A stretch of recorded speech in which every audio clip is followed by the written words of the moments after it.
Hello friends, আমার চ্যানেলে তোমাদের সকলকে স্বাগত জানাই। আজ তোমাদেরকে আমি আরেকটি রেসিপি শেয়ার করছি।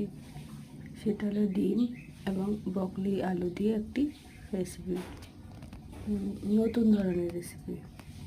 আমি ট্রাই করেছি বাড়িতে, আমাদের ভালোই লেগেছে। প্রথমে ডিমটাকে সিদ্ধ করে নুন হলুদ দিয়ে ভেজে রেখেছি, আর ব্রকলি আর আলুগুলো কেটে ধুয়ে আমি এগুলোকে তেলে ভালো করে ভেজে নিয়েছিলাম। তারপর মশলা কষিয়ে, মশলাটা করেছি পেঁয়াজ কুচি দিয়ে আর আদা আর রসুন গ্রেট করে রেখেছিলাম, টমেটো কুচি দিয়ে নুন হলুদ দিয়ে সামান্য লঙ্কার গুঁড়ো দিয়ে সব কষিয়ে নিয়েছি।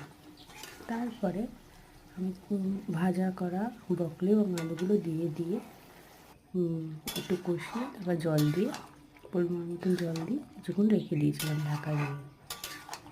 তারপরে এই আলুগুলো সিদ্ধ হয়ে গেলে আমি ডিমগুলো আস্তে আস্তে ছেড়ে দিলাম। তারপর ডিমগুলো দেওয়ার পর নাড়াচাড়া করলাম কিছুক্ষণ। তারপর আমি গরম মশলা ছড়িয়ে রান্নাটা সমাপ্ত করলাম। আমার ভিডিওটি দেখো ফ্রেন্ডস, ভালো লাগলে অবশ্যই লাইক করো, আর দেখা হবে পরের ভিডিওর সাথে। আর আমার চ্যানেলটাকে কিন্তু সাবস্ক্রাইব করতে ভুলো না। Bye bye friends.